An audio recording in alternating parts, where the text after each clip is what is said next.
I'm good. I'm good. Welcome back, everybody, to the podcast. Hope you're well.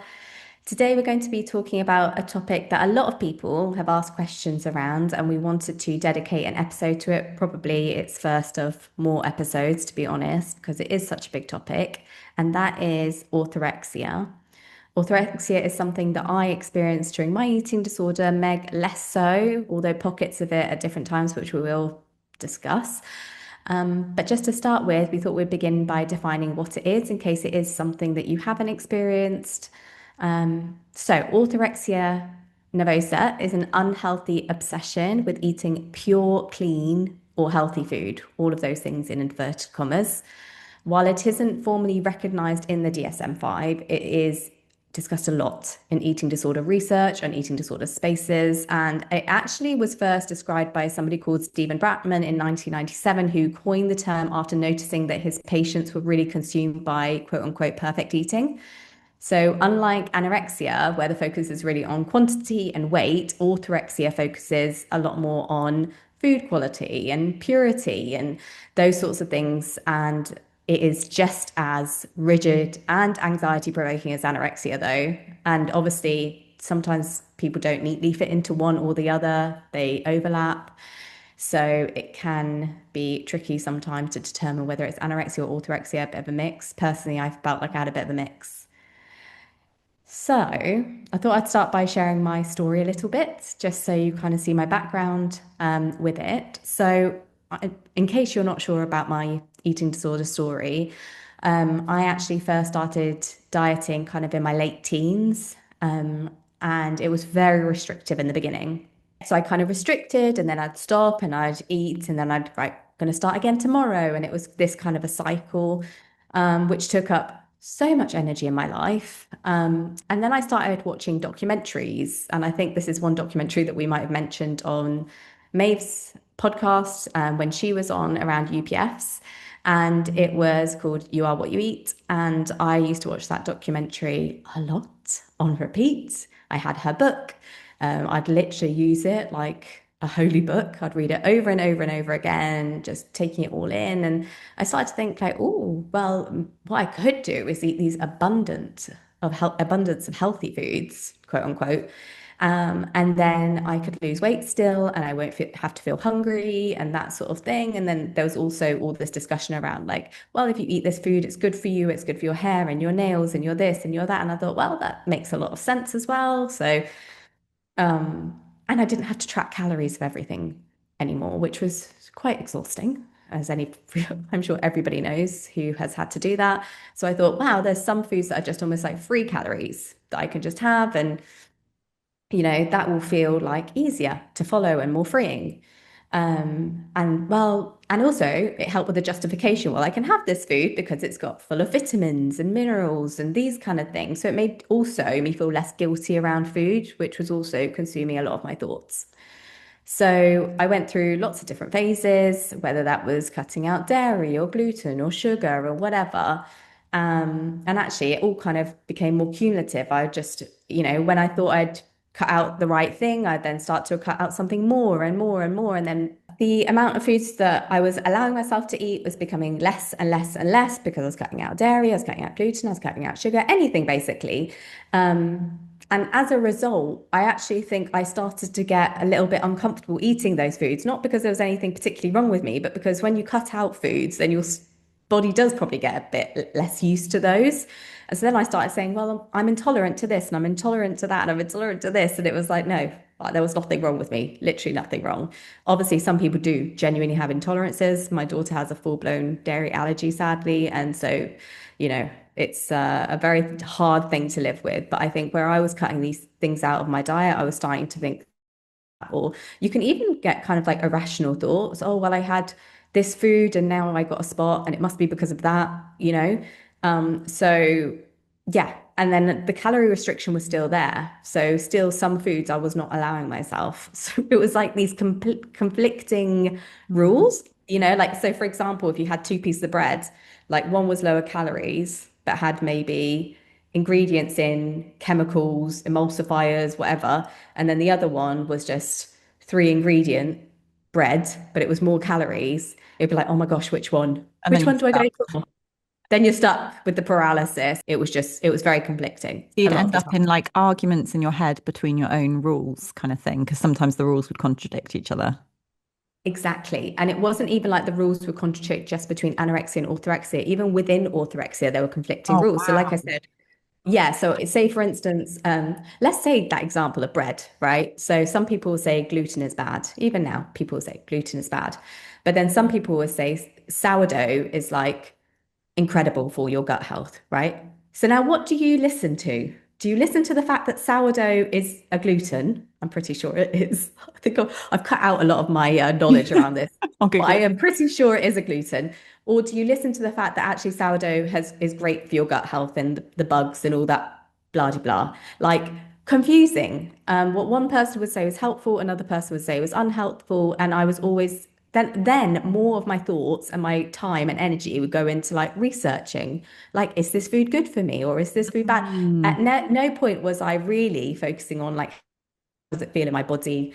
Um, Sometimes I'd imagine that it was bloating me, but I think that was just probably like delayed gastric emptying from not eating enough or properly, to Mm. be honest. I don't think it's anything to do with the Yeah. foods. Or people just bloat as well. That's true. That's true. That's okay. You Yeah. don't have to have Not something you like need to eliminate. you don't have to eliminate it. And actually, it was the most unhealthy thing for me to eliminate those foods, to be honest. So it was just taking up so much of my space. Like literally, I'd read books about it. There was like a book called The China Study that I was like, right, I'm going to read this book. And then I even convinced myself that I had osteoporosis, not because I'd lost my periods and I'd lost my hormones and all of those things. I convinced myself it was because I'd had dairy products all my life. And yeah, how does that make sense? Anyway, like I was like, it's because I had all the dairy products that it leached calcium out of my bones, and that is why I've got osteoporosis. Like, made Just zero made sense. almost made your own science up at points, kind of thing, but Yeah, it felt right in your I head. think I actually did hear it or read it from somewhere, but Okay. like I took that as go like gospel. I was like, right, that I didn't wasn't really like a critical thinker. I wasn't like, now does that make sense? Seems all of my family have had dairy all their life, don't have osteoporosis, but I do. Could it be not that? Could it be something else actually? Could it be that I've like brought my diet down so little? So it was just all consuming and it was so stressful. Like I couldn't go to, you know how Meg, you've spoken about like sometimes if you would go to an event, Mm. like you were able to join in if it worked, you'd worked it into your day, like massive restriction and compensating. That sometimes was possible. Hmm. Like I couldn't even do that in a way because it didn't matter whether I'd restricted or compensated because if the food at the Yeah. place had these ingredients, or I was worried whether they had those ingredients, and it was a no-go. I couldn't do it, you Mm. know?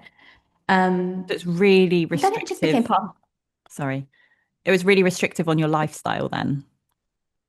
oh, massively. And I didn't even stop to think about, is that healthy? Is that Mm. healthy to not be able to have a social life or to be so stressed or to be sat there, wondering which food to have, like which one's got the, minimal amount of food in and that sort of thing, or to ask for such adaptations. If I did ever go out to eat, which I didn't, but it's like say you're on holiday, I would have such adaptations of food. And I think one of the biggest issues is if it was a case of eating um, non-orthorexic foods or going without, I would rather go without. So like I have a memory where I was on Thailand on holiday with my family. We had like a day trip. We were like in the middle of nowhere in Thailand, rafting, and they stopped us for lunch, and the food was uh, everything my orthorexia would have hated. And so I just went without food that day. You know what I mean? So there was no, and I think this is the thing, is sometimes I used to think, well, why do I need to challenge these rules? I'm healthy. I'm the one who's doing it right. I don't even want to eat. I didn't even like, it felt like non-orthorexic foods weren't even my food. Yeah. So it's not like I was even jealous of people who were eating them. Does that make sense? It does. So I Yeah. was like, why? Yeah. So like you kind of believed it and you actually felt like you were doing a good thing. It was like virtuous or something. Yes. And that is part of orthorexia sometimes as well. Like you feel like you're doing, I mean, I think a lot of it, and you just want to feel good. And I think that's the deeper core issue is you want Mm. to feel like a good, pure person, like you feel like a bad person. So this is a way to make you into a better person, a more, I don't know, just yeah, a pure Yeah. person. The pure food is making you a pure person Yeah. in a way. But that's where I can see like overlaps then between whatever the combination of behaviors are, because all of it is kind of just seeking like doing the right thing, like doing something that makes me feel good. But then also over time, I feel like that turns into you sometimes don't even feel good. You're just trying to avoid feeling bad. If I Hmm. don't do it, I'll just feel terrible. So sometimes it's then actually just bringing you up to baseline. Like you're not even getting a good feeling from it. You're kind of just like desperately treading water to feel like I used to think it was like a controlled state of okay. I felt like I was Mm. constantly just trying to keep myself feeling okay through control, but it was like Yeah, so much effort to do it. But yeah, but in that sense, it's kind of like then it's a mishmash of behaviors that have kind of got the same purpose. They've just got different flavors of behavior behind them. I completely agree. Exactly. And like that's the thing, isn't it? Like whatever your eating disorder is, we're all in the same spectrum, if you like. It's not like they're that different because the core needs underneath all of them are pretty similar. That's why if you don't get to the core needs when you're recovering, it's just basically a game of whack-a-mole. And Mm. that's where like I kind of like put down the anorexia and the orthorexia popped up. If you put down the orthorexia, Mm. like, and that's what you see in people, don't you? Yeah. Like I'm going to recover, but as long as I can eat really pure healthy, nutritious foods. Like I went through that little phase as well, Yeah. where I was like, I'm gonna eat more, but as long as it's like, I don't know, nut butters and avocado and whatever. Uh-huh. Like an So acceptable way so that you're still ticking the box of the eating disorder. Like, I'm supposedly going to recover, but in a way that still feels comfortable to the eating disorder kind of thing, which is exactly, kind of exactly. impossible because you have to push yourself into discomfort to be breaking the rules of the eating disorder. But it's just like the rules are cleverly morphing to be like, don't Yeah. worry, we'll find a way that it's still acceptable and okay, which means you're still fulfilling the dictate of the eating disorder kind of thing. Absolutely. And also you're not getting the good payback from it, are you? Like you might get to a better, healthier weight and maybe some of your symptoms physically might go away, but mentally you're going to be in the same prison. It's not like you've got any flexibility, you can't join in. You're still going to be worried about meeting up with people in case that food is involved. So like actually you're missing out on a ton of stuff that recovery is actually about. Yeah. Um, Yeah, because yeah. it's still like ultimately an eating disorder is a disordered relationship with food, right? Or your body or whatever it is. So, like, whatever your rules are, even if it's related to like timings or food, calories, numbers, body, health, cleanliness of food. I don't know if you say it like that. Hmm. I have no experience with this. Um, Whatever it is, it's like a disordered relationship with it, right? And that idea of like what Corinne says, like it's over evaluated. So too much importance is placed on it. Like even like you said, like with the bloating or with a spot or whatever, like it's that's like you've got a spot, that's one part of your life, you move on. But if you over exaggerate the importance of it and therefore I need to read into it and I need to adapt and change and adjust or eat this because of it, versus like like your life gets shrunk down to all it is the type of food that you eat or the weight that you are or whatever it is. Whereas for like a healthy, balanced life, that it doesn't get exaggerated to that degree.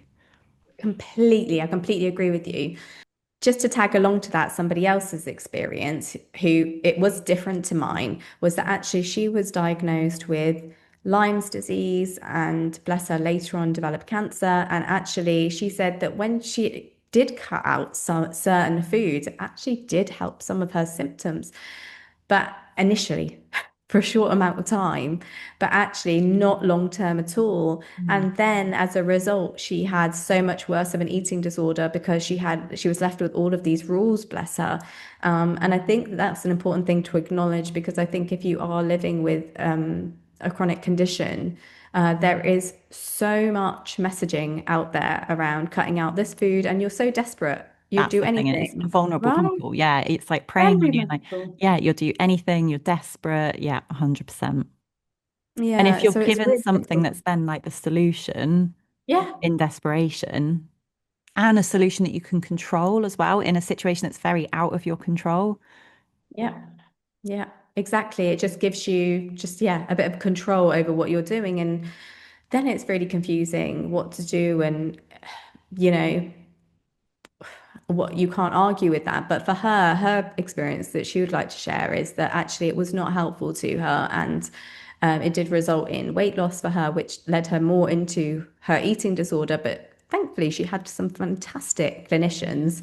And one of them said, look, you just need to get the food in. You just need to get the food in, however, whatever form it comes in. And Mm, that will lead to your healing, actually. And I thought that was such good advice because that's actually my own lived experience as well. Like, I actually found that my recovery from my eating disorders did not happen when I was sticking to these rigid routines around and foods that I was allowing myself. I recovered when I let go of the rules. I allowed myself whatever. I allowed my body to adjust to some of those foods that it hadn't had for a while. And honestly, in the beginning, to be honest, I did have like some more bloating or uncomfortable feelings, but I'm fine now.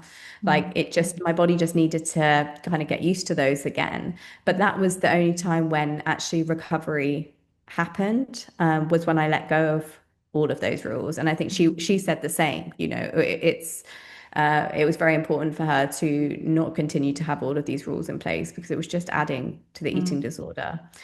Yeah. I know who you're talking about as well. I've spoken to her about it as Mm, well, and we should get her on to talk about it because I bet it is a mm, topic people have experienced if they've got overlapping conditions, other health conditions, chronic health conditions, that kind of mm, thing. She said the same to me that she was told by a dietitian that actually the worst thing for her, like the best thing for her is actually just eating enough, her like keeping her weight up, having the calories in, and that's the top priority versus all of the messaging that's out there of like cut this, da da da. Like if that if that's happening over and above like weight stability and getting enough nutrition in, then mm. it's not a good thing, kind of thing. We'll be back to the episode in about 30 seconds, but first we want to invite you to our Rewired in Action community. If this podcast helps, but you'd like more support, practical tools, and answers to your questions from us, we'd really love for you to join. We created this community because we kept hearing from listeners that it's so hard to hold on to motivation. Even when you really want to recover and you're sick of living in Groundhog Day, it's so hard to make that change in a moment.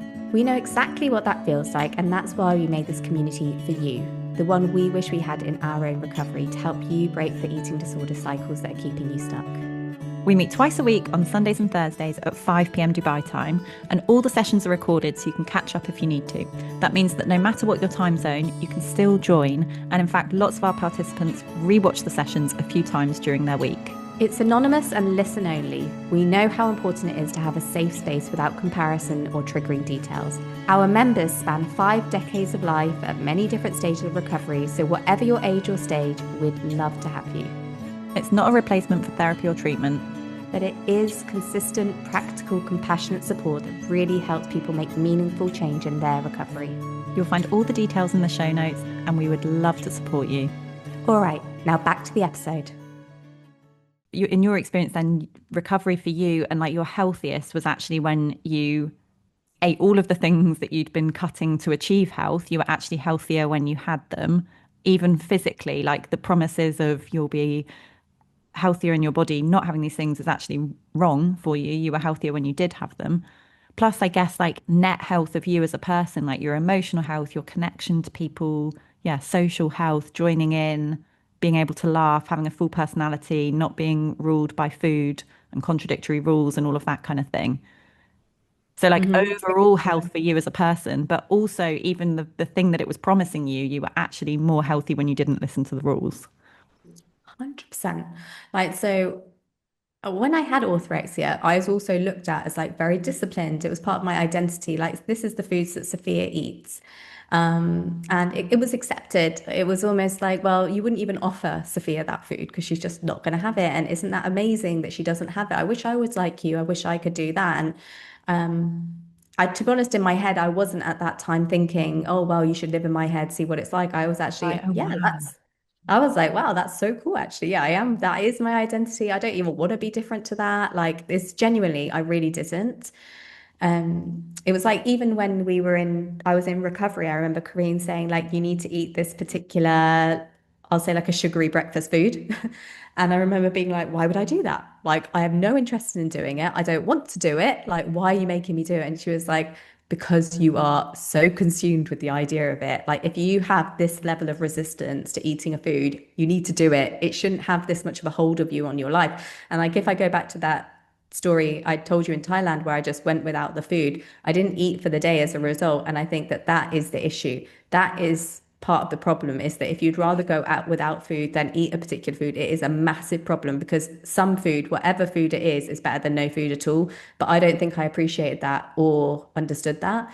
But for sure, like so anyway, going back to what you were saying about the idea of like being healthy, I was seen as very healthy. And this is, I wanted to emphasize this because obviously at that time, social media was not as big a thing as it is now. Like social media is everywhere. And the way people present themselves on social media as being so healthy. And honestly, a lot of what they say is often very orthorexic, like this food's good, this food's bad, not, no, new, it's not nuanced. It's very like into two categories kind of thing of a Mm. food good, a food bad.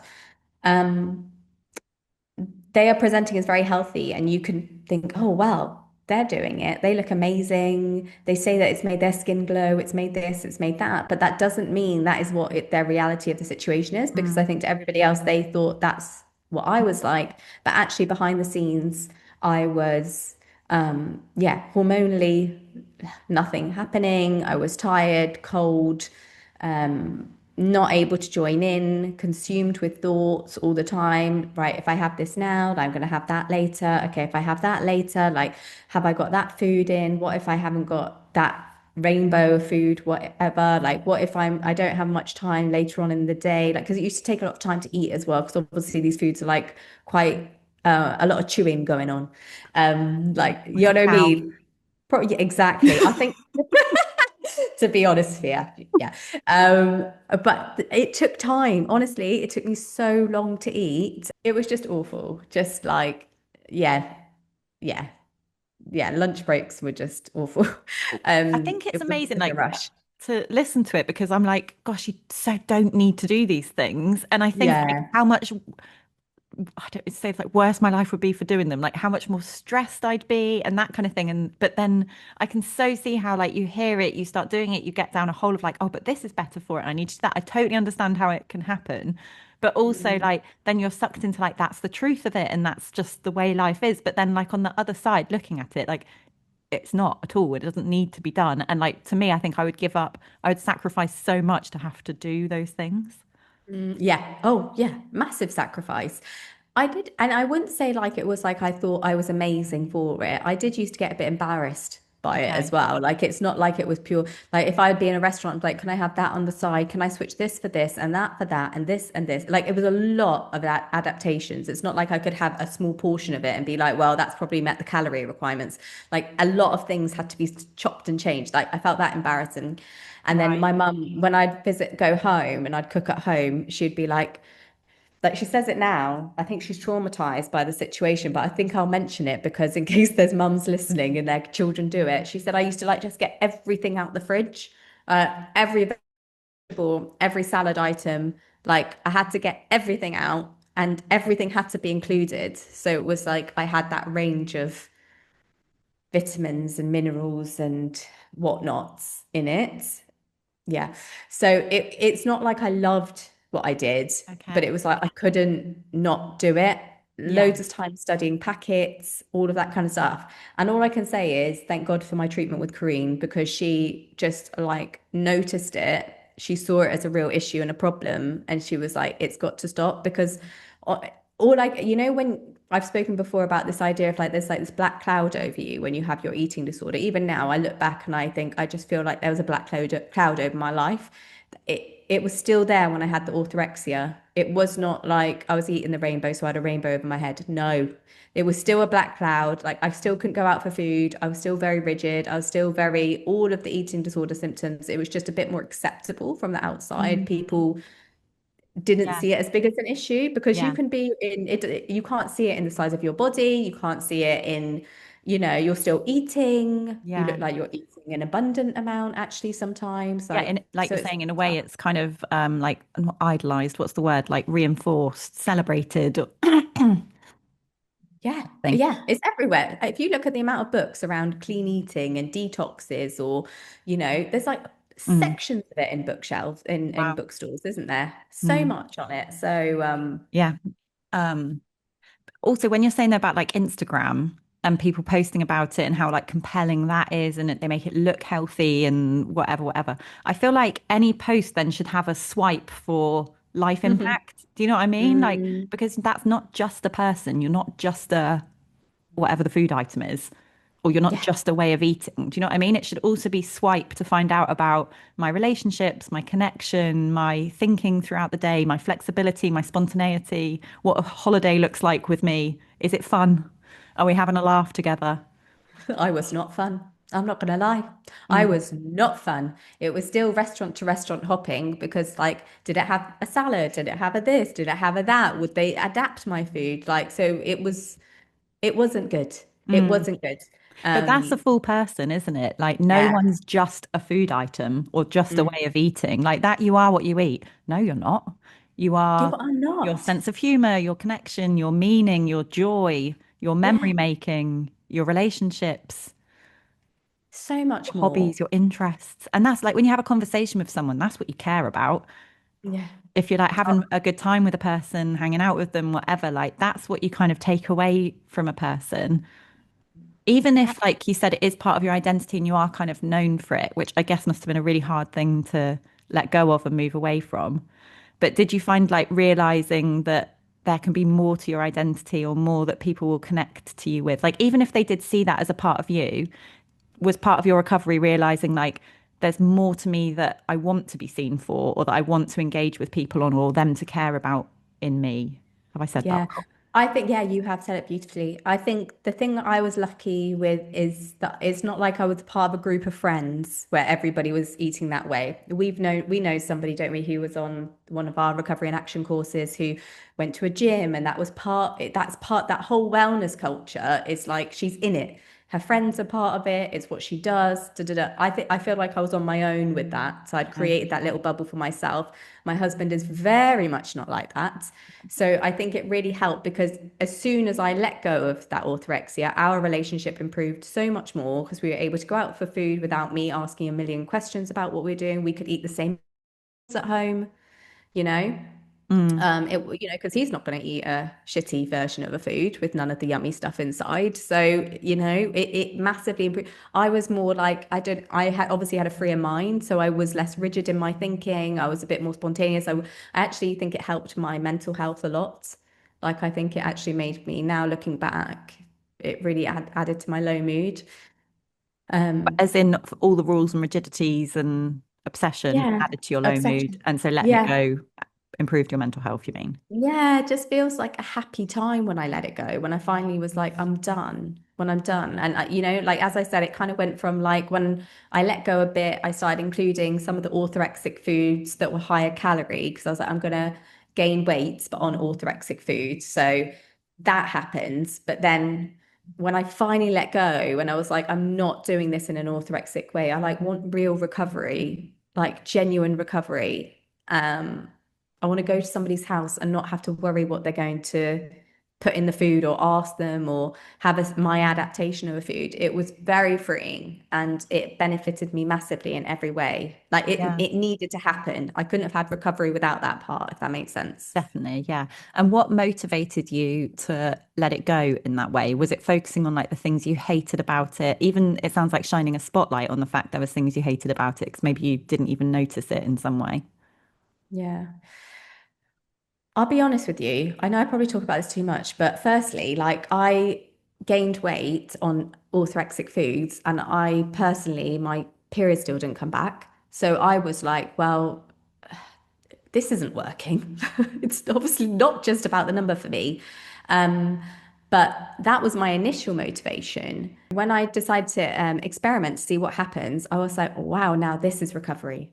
And it's like all of these benefits came rushing in that I never imagined would actually happen. Like just being able to be more present, being able to socialize, have fun, live life rather than this tick box of items that I needed to get through. I didn't feel like I needed to get all these foods into my diet. Mm, If my brand of something was not in the shops, it wasn't the end. Like it was fine. mm, My taste even changed. Foods that I thought were really delicious when I had my orthorexia, like I don't know, a vegetable that I thought was like chocolate. Like I'm not lying, Meg. I swear. I know it's cringe, but it was the No, truth. honestly, I feel like Bren listening to me. Because when I used to talk to him, he was like, "What?" But to me, I was like consumed by it. But he was just like, "Why Yeah. couldn't you be bothered with that?" As if it was like dead simple, you know. But Yeah, obviously, yeah, to yeah, me, it yeah, was yeah, yeah. massive, and I was so stuck in it. But yeah, from the I know. outside, I'm like, My eh? husband was like, I know. My husband was like, you used to eat and exercise as if you were being paid for it.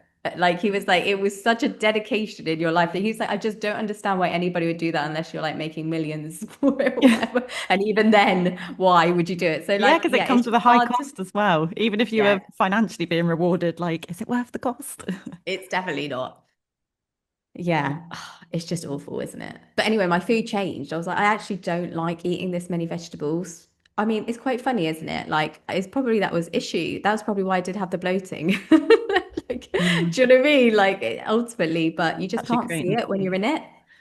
Yeah, and so in some ways then you kind of just you didn't actually have the motivation to change first. In some ways you just jumped in, experimented, made the change, and then you then Yeah. saw, oh, this is why I wanted to do it, but you couldn't have known it before in a way. You had to do it to see the benefits to then think, actually this is better. I went into recovery initially because I wanted my physical health to be better. I wonder now we're talking, I wonder whether part of that motivation was in some way orthorexic driven of realizing that actually, if I'm cold, if I've not got my periods, I've not got this, I've not got that, like that doesn't seem to be very healthy or wellness. Now I'm Yeah. thinking that I'm like, maybe it was even driven by Wow. that in the first place. Actually hurting my brain. It's I'm actually so giving myself a headache. it I've actually got a really headache. ties you in knots. I know, I know, I know. For people listening, they're probably like, this is a headache. This Let's is switch the podcast channel. Stay Or with this me. is There will just the be a, norm, what are you talking about? But like, it's actually so much thinking and so much yeah, like yeah, contradictory thinking or trying to yeah, solve it yeah, thinking. And it's not yeah, just yeah. being, is it? It's not just letting things be, No, leaving it and then moving on with your day and enjoying yourself. It's like, no, no, I've let no. my day go so that I can spend my whole time focused on this. Exactly.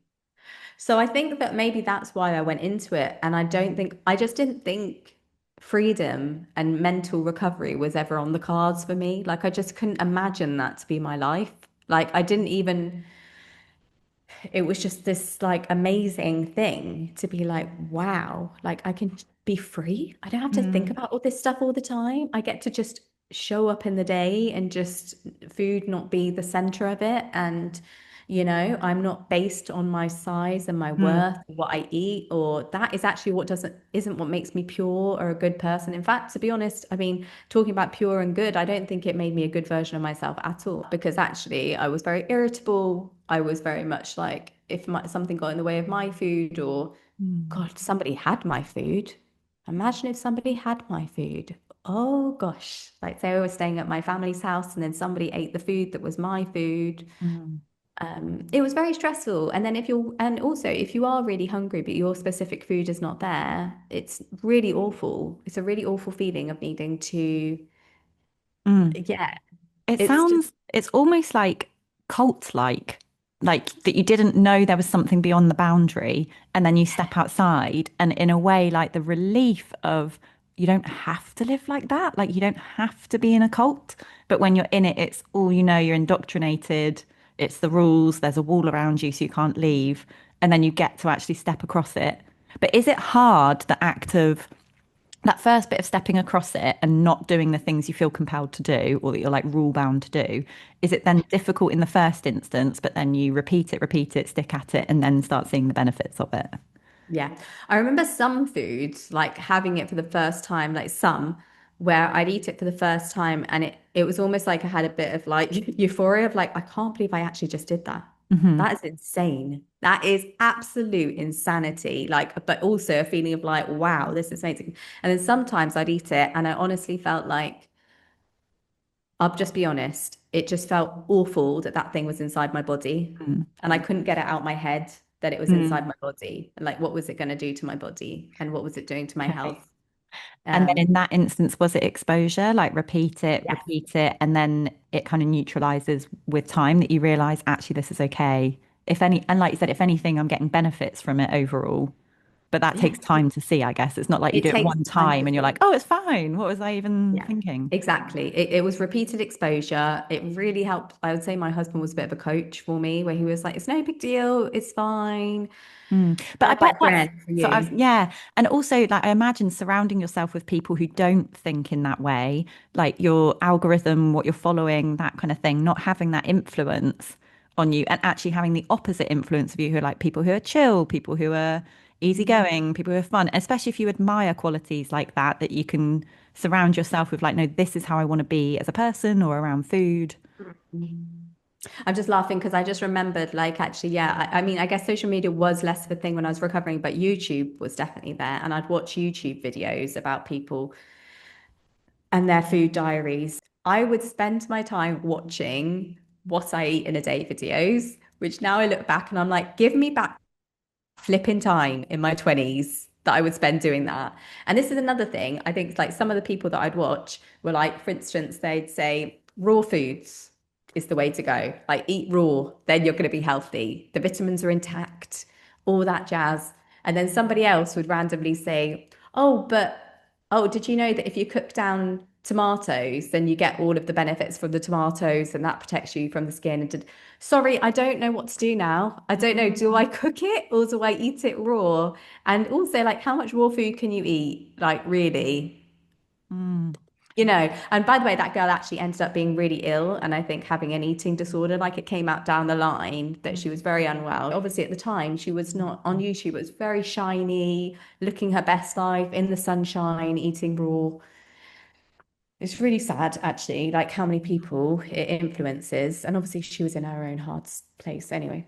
Yeah. Yeah. Um, yeah, but it's just you're just easy. You're just so vulnerable Mm. and just want anything that will make you feel better about yourself. And Mm. um, now we understand that how detrimental those Mm. videos are. But at the Yeah. time, it was my entertainment. It was my way of actually escape as Oh, well. right. Yeah. Wow.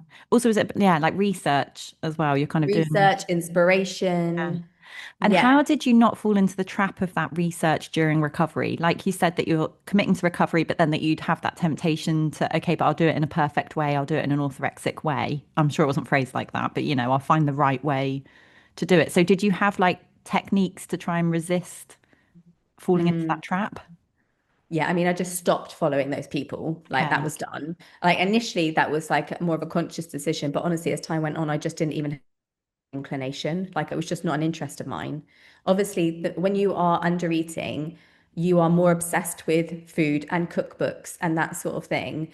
So you just have it's the Minnesota starvation study, right? Like even people who are not interested in those, no inclination, because they are in a starved body, they naturally just are drawn to those things. So I think I was naturally drawn to those videos and those things because I my body and brain was starved. Mm. And Yeah, I think I, even, sorry, even yeah. just starved of certain groups of food and stuff like that. I think as long as you've got restriction in your diet in whatever form, it Yeah, really heightens the importance of food, doesn't it, in your brain? absolutely, absolutely. So yeah, so initially that was that. And then yeah, surrounding myself with the right type of people. Like I told you, my husband was fab. Our therapist was brilliant. She wasn't like, well, like I have heard of people who've had people in their circle who are professionals even who will say, well, you need to focus on what ingredients are in the food and what this and that. And I'm like, whoa, no, we don't actually. Yeah. Like we need to turn away from that. There is too much emphasis on Yeah. those things, you know? It's Yeah. so nice to be able to go into a supermarket now, pick an item off the shelf and that be that. Mm. Like it's, rather than studying things, comparing things Yeah. and by the way, it's very expensive as well, orthorexia. That's something I want to bring in as well. Like it's very expensive. Like these health foods, like it's a whole industry. And so to eat these foods without this type of oil in and that from the friggin' Himalayas of Amazon, you know what I mean? But it's true. Like you are looking for these certain types of things from certain places. And that it is very, very expensive to keep up with this Mm. eating disorder as well. And it really is an eating disorder. It completely consumes your life. Mm. I like what you're Yeah. saying there about like it's not like you're trying to solve it, like you're trying to let it go. We're not trying to find the perfect. Once you've cracked the formula, then you'll be able to move on. It's not that, is it? You're trying to let the formula go. You're trying to You're let go trying of the need to find out or to research or to it's not thinking more about it until you've got it right. It's just to. letting the whole thing go completely. Letting it go completely. But yeah, exactly. And I think I mentioned it before, but I just want to mention again, like honestly, my health improved dramatically when I let go of these rules, like physically, mentally, socially, in every way, in all honesty. It did not improve my health at all, Mm, at all. Um, so it impacted my relationship. It made me feel very isolated, very alone, constantly stressed, a lot of obsessive thinking. Um, and then when you let go of that as well, you get a chance to figure out who you are without that. Like when you're not obsessing, you're like, who am I? What is my identity when it's not all wrapped up in orthorexia and mm. what foods I'm allowed and not allowed? Which is quite scary in itself sometimes as well, isn't it? It can be. Didn't It think can about be. this. What would I think about? What would I think about who am I without this? Yeah, That's but it's gradual as well, isn't it? Like you create yes. space to then explore with that space. Like maybe I'll try this, maybe I'll do that, maybe I'll make a friend here, maybe I'll. It's like a gradual trial and error. Some things you love, some things you. I think even years down the line, you try stuff you like, you don't like, Absolutely. but at Yeah, least you've got the exactly. space for it and You've the got the space interest in to it. do it. And I'd rather honestly be living without that than that, just so I had an identity. Like it's not something, it's just not worth it. Mm, It's not worth, there is just not enough benefit to that situation or any. Um, like I mentioned before, though, I know that for some people it's tricky. Like I think we've got a friend, Florence, who's been on the podcast before as well. She went through a little bit of a journey with this too, due to her relationship with like skin issues, and it's really tough. Uh, It's really, really, really hard, you know. And so I think I do want to acknowledge that that must be really hard for those kind of people. There is this whole wellness culture industry out there that a lot of us fall prey to, but then there are people who are very vulnerable with chronic illnesses or issues with their skin or whatever it may be that makes them more susceptible to this. But again, I think for her too, like she went on this journey and realized like, no, it's not for me. mm, And I think that even if you haven't experienced orthorexia, like it's something to be conscious of if in the future, God forbid, you do develop anything and then a doctor says, hey, why don't you try this elimination diet? You have to remind yourself that actually, like, I do have a history of an eating disorder. And even if it wasn't orthorexia in the past, like me going down this road is not healthy for me and it's just not worth it. mm. 100%. Yeah, you've got a brain that's not a good brain for it, kind of thing. Yeah. Yeah. We should I get also want Florence on. Sorry. Florence would be great to be on, wouldn't she? Yeah. Yeah, she would be amazing to talk about this. Yeah. Have you got And your call also now, the by the way, Saf? Sorry. no, no, no. I've got a Okay. bit. Yeah, but are Okay. you okay? Yeah, yeah, fine. Yeah. Got to 11:15. And then the other thing that I wanted to quote is that other client of ours that we mentioned earlier in the podcast who had Lyme's and currently is got cancer She's and in remission. is in remission, thank God. And she said, one thing that we have to all accept is we can't play God and we can't be God. And I think what it's important to know is that, like, I felt like when I had all these orthorexia rules, and then I'm in control of my health, then I'm going to protect myself against these things. I'm not going to get this and I'm not going to get that. Sometimes shit happens and it's not down to the way you ate or any factors really a lot in your control. Like genetics is a thing. And I think it's really important to remember that you can't control everything in life. Things happen. And I think that you can't say, well, if only I didn't have that food or they didn't have that food or I didn't eat that food, then I wouldn't have got this. And it's just sadly, it's not the case. It's not the case. You can't blame yourself for that. And I think that we're in a world where we think that like if we control all these aspects, then we're going to biohack our way to living forever. Mm. Life is still life. We're still just human beings, Yeah. you know? It's really hard. Like, I think it's a big underlying thing as well, that like accepting uncertainty, that you can't control things, that you don't know everything. And also the attempt to try and get certainty does come at such a cost Yes. to other areas. Yes. Yeah, exactly. You're never going to get full certainty. And then at the same time, you're going to lose so many aspects that also promote health generally, like having a social life, having freedom, not having stress on your brain. Like these are all genuinely healthy things. We're not like just saying that they're healthy and they're not. They are really do help your health, your quality of life, a life well lived, all of those things. Yeah. Yeah. The only time I've been like suggested orthorexic kind of behaviors or like a focus on that element of eating, health, body, that sort of thing was around pregnancy and particularly in trying to conceive. Mhm. And again, you're vulnerable, you're desperate, like you're so, I will do anything for this, especially when you've been through like stress around anything related to that kind of area. And you're so vulnerable, like that feeling of like, I will do anything. And then someone presents you something, you can think, okay, then I'll do that. If it's got this promise, if it's even if it's got a chance, like I'm willing to do anything. So here we go. This has been thrown at me. And there's so much advice around like what to eat, what to do, what not to do. Some of it's Mm-hmm. absolute crap as well. But I think I was lucky going into it that I'd been through recovery and kind of knew, even though I've never struggled with that kind of behavior before, I kind of saw like my net health as a person and like, am I going to be a healthier, better, in a better place version of me for engaging in these behaviors, and I was like, no, not at all. And I was thinking like, I'm a better person if I've seen friends and been able to go out with, eat with them, have a wine, do it. Obviously not whilst I'm pregnant, do this. So I'm trying to conceive, do this, do that, like overall, I'll be a healthier version of me for being able to do things that even if I'm being told like, cut that, don't do that. And I was just like, just don't engage. So luckily I had enough of a wall up to not even like entertain it. I was kind of like, not for me, actually detrimental to me.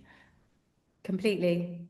Well done for But doing that. And it's hard because it is it's out there for people, so isn't it? hard, even in when you are pregnant, Meg, isn't it? Because they're like, oh, you've got to be careful, make sure you get all these vitamins in for your baby and all that kind of. I mean, us two were basically in, especially you, bless you, we're just in survival mode for We our were in pregnancies. toast, chips, Crisps, crisps, crisps, salty, beige, yeah, salty and beige. cheese, bread, Oh butter. my gosh, so much cheese. All the good stuff. But like what vitamin or oh my God, I did not want to see a fruit or a vegetable, No. especially in the beginning stages. But there is all this guilt around like, well, you've got to get this in because of that. And like I think there is all this talk, but remembering that that is not healthy for me. It's not going to make me into the mum I want to be at the end of that point. I think this is a podcast all on its own, but it's there is a lot of pressure around all of these things and remembering like if it works for somebody else, like it work for somebody else, whether it did or it didn't. You don't have to worry about that. Like it doesn't work for you and Yeah. your genetics and your history and all of those sorts of Yeah. things. I mean, that's so true. Whenever there's advice out there, it can't be blanket human advice.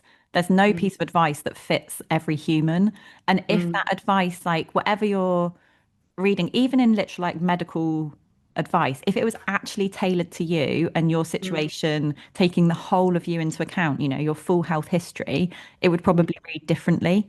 A bit Yes. like that dietitian to our friend, the person that we know, was told, no, you need to prioritize your weight, your Mhm. intake, that kind of thing, like how much you're having in above anything else.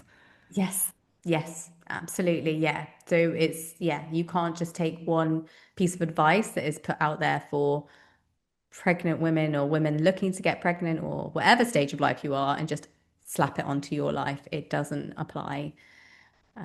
But it's tough. It is really, really difficult to keep warding off. And like, I mean, just knowing like not to engage in things. Like I think now there are like scanners, even like I think there's apps that literally scan food now to tell you what its rating is in terms of yeah, In yeah, terms of I how much know. it can ruin your life. Yeah, basically. But like you just know, like you would just never engage in that. I mean, firstly, it seems like a really awful way to spend your life or Mm. being in a supermarket, not being able to just pick up food and go with Mm. it. But But that but is the rating it needs as well. Like it does need a rating of like and impact on flexibility, spontaneity, personality, rigidity, laughter, social contact, yeah, completely, completely. or it's not It a full just picture. it's not a full picture at all. And some people can dabble in these things, but they don't have our genetics. So like they might do it and they'll be like, oh, that's interesting. Or maybe they will make a decision from that. for me, like I that would have been totally all consuming. I would have not eaten a food unless it had been scanned under that, if that was something that was around when I had my orthorexia or whatever. So it's about like knowing that you have your own genetics, your own history, your Yeah. own way, type A, way your brain works, and this feeling of needing to be right and certain and all of those things and protecting yourself against that. Um, but yeah. Yeah. Very insightful. Thank you so much. I feel like I've learned more about you, what you've been through as well, your treatment, your recovery. Yeah, go and have a nice lie down now, love. But honestly, if you're going through it, I know just how awful it feels. It feels so lonely as well at times because people can't really see it or it's Mm. just so accepted. But it is just as anxiety provoking and rigid as any of the eating disorders. And if you're going through it, please get help, please get support. Know that this is not the best way to live your life, be healthy, have a full, rich, wonderful life. So, yeah, keep going towards recovery with it. Yeah, amazing. Thank you so much for sharing. Pleasure. Also, I don't mean to minimize at all this kind of experience. I just d did not have it myself. And then to hear it, it's a lot. Like these poor people having this going on in your head. I mean, I had other stuff going on in my head, but like that relentlessness, the thinking, the contradictory rules, the researching, the planning, like it sounds Yeah, exhausting. yeah. Yeah, it really, really, really was. I think when you can somebody from the outside see something or hear something, then you feel it more so. Or even me now, looking back on it, I just think, how did I do all of that? Right. It's just another job, to be honest, Mm, another pursuit in life, completely taking over everything. So, mm. yeah, hopefully, if this is something you're going through, you feel less alone and hopefully validated with everything that you're going through Yeah. too. We can do more episodes on it as well. It sounds like there's Yeah. different like strands of the topic as well that we could. If there is something that actually you would want us to talk about a bit more with it, please just leave a comment underneath the video and we'll have a little look at those as well. Cool. Okay, Okay, thank you so much. take Take care. care. Bye. Bye Bye. bye. Bye.